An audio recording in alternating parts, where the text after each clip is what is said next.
Teman-teman, di video hari ini saya akan sharing rahasia bagaimana sih cara mencari saham yang berpotensi bagger dalam waktu kurang 10 menit. Yuk langsung saja kita mulai video hari ini. Pertama-tama saya ingin mengucapkan welcome to AJ Invest ya bagi para penonton yang mungkin baru ketemu channel ini. Jangan lupa untuk follow Instagram kami di ajinvest.official untuk mendapatkan informasi terbaru seputar saham. Nah, bagi para penonton yang ingin belajar lebih banyak lagi dan lebih dalam lagi, bisa hubungi kami di Telegram @ajinvestadmin. Oke, jadi di video kali ini saya akan sharing kepada para penonton semua ya, sebuah cara untuk menganalisa saham yang sangat mudah dipahami. Saya akan menunjukkan step by step-nya. Dengan cara ini teman-teman akan menemukan saham yang murah dan juga berfundamental yang menarik. Oke, langsung saja kita mulai.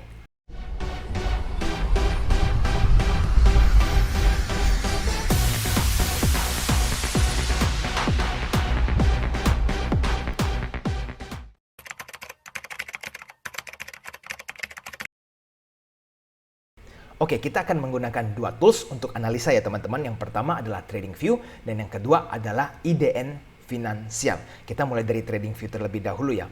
Highlight menggunakan mouse ke bagian produk dan klik ke bagian chart. Oke. Nah, lalu tampilan chart akan terbuka. Pastikan teman-teman gunakan yang W ya, yaitu one week. Kenapa? Kita ingin melihat satu candle ini satu week, jangan yang daily karena kita orientasinya kan agak panjang.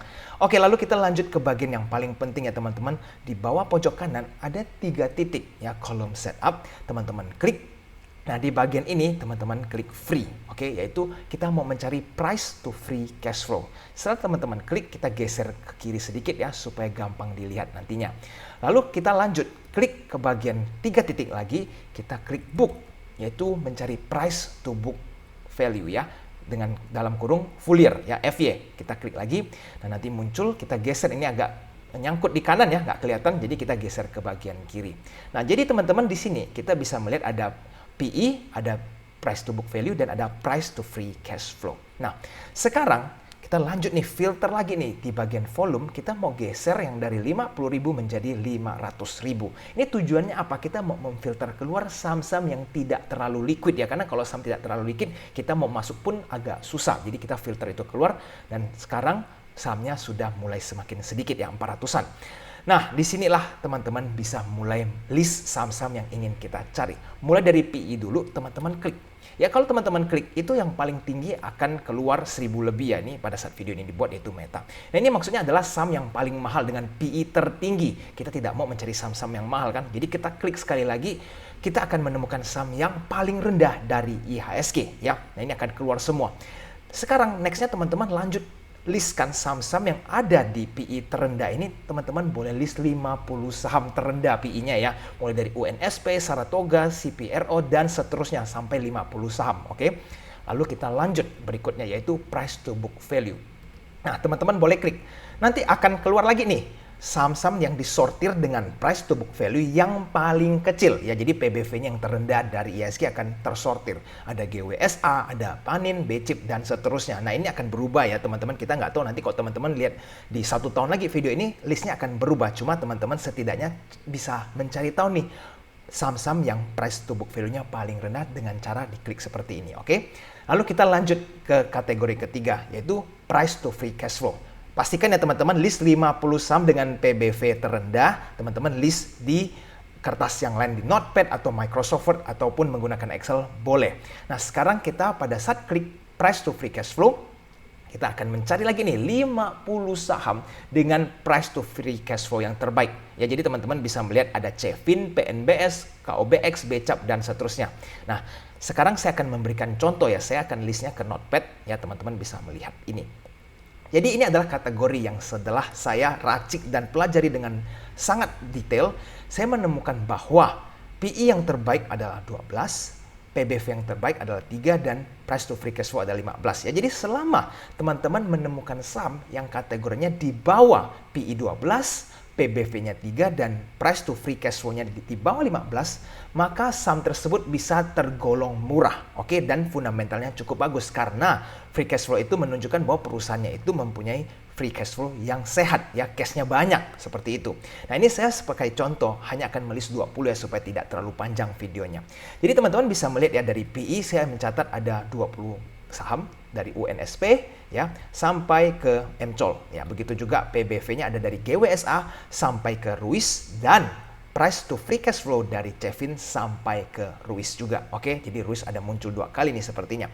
Nah, sekarang teman-teman boleh pause dan nanti teman-teman setelah mempunyai list itu ada kan 150 saham, teman-teman boleh analisa lebih dalam lagi nih mungkin dari sisi omset dan seterusnya. Setelah itu teman-teman boleh list beberapa saham mau 5, 10, 15 seterusnya.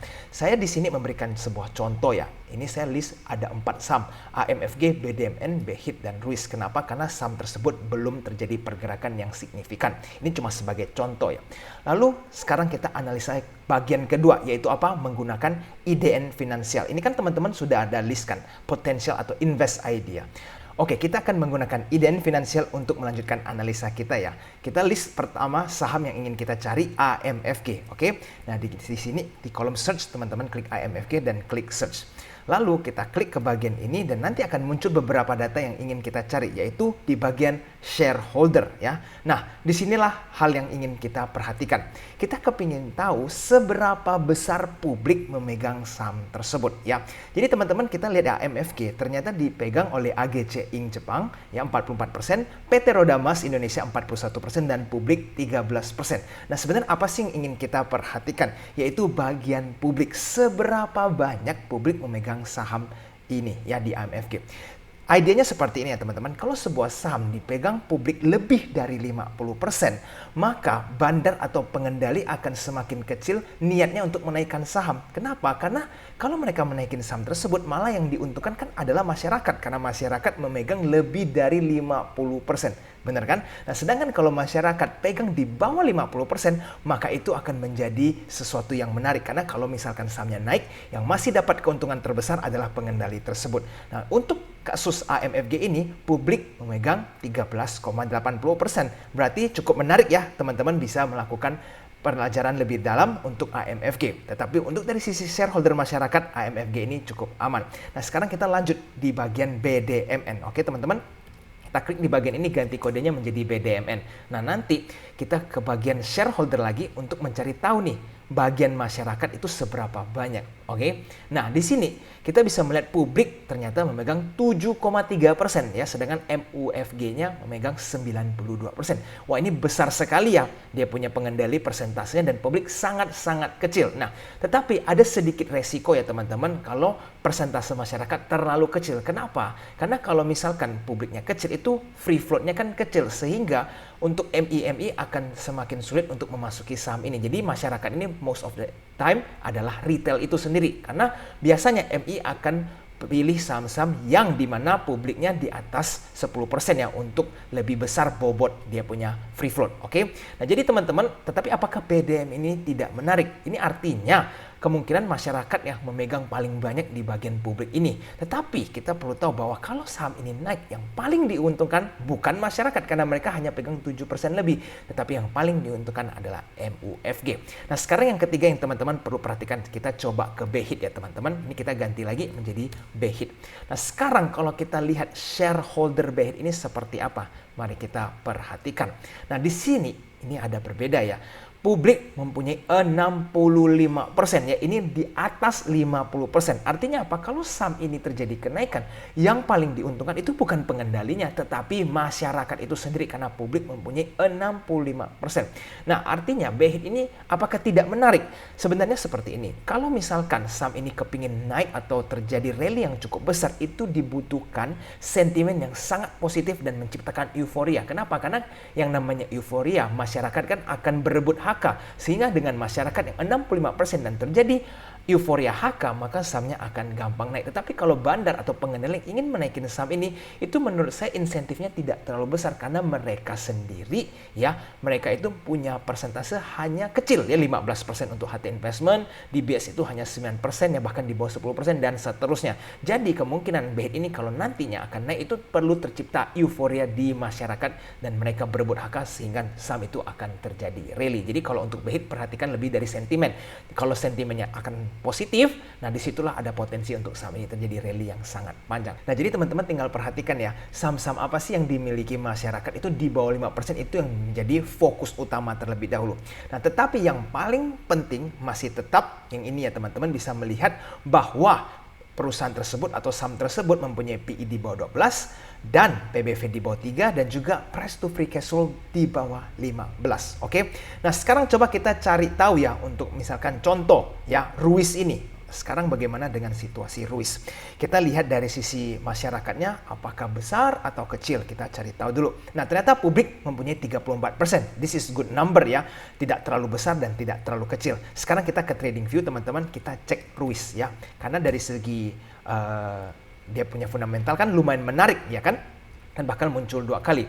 Sekarang kalau kita lihat Ruiz dari sisi harganya bagaimana? Nah, Ruiz ini kan sudah sideways cukup lama ya. Jadi semenjak COVID mereka sempat amblas di kisarannya 160-an dan sekarang mereka bisa tergolong masih sideways.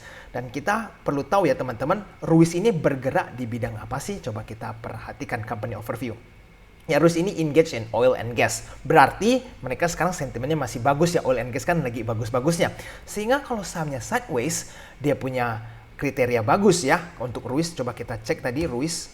Oke, kita lihat. Oke, dia punya PBV rendah cuma 0,3, PE-nya 7,7 nih. Oke, masih cukup tinggi ya. Dan price to free cash flow-nya 2,29. Ya, jadi teman-teman ada 2 opsi. Apakah teman-teman kepingin tunggu PE-nya turun lagi? Ya, berarti earnings-nya kan perlu ditunggu lebih besar ya. Kalau earnings-nya semakin besar, maka nanti PE-nya akan menurun.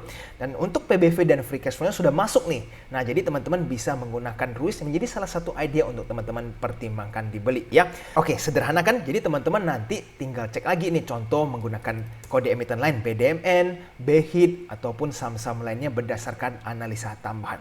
Nah, jadi teman-teman gampang kan? Dengan cara seperti ini teman-teman bisa langsung memfilter saham-saham yang sangat murah dan fundamentalnya juga masih tergolong bagus. Oke, jika teman-teman merasa video ini bermanfaat, jangan lupa untuk share ke teman-teman lainnya ya supaya semakin banyak investor yang semakin pintar mencari saham-saham under value yang berfundamental baik. Dan teman-teman jangan lupa juga untuk tekan tombol like video ini dan subscribe channel Edge Invest supaya teman-teman terus bisa terupdate dengan ilmu saham yang terbaru. Oke, sampai jumpa di video selanjutnya. I'll see you again next time. Bye bye.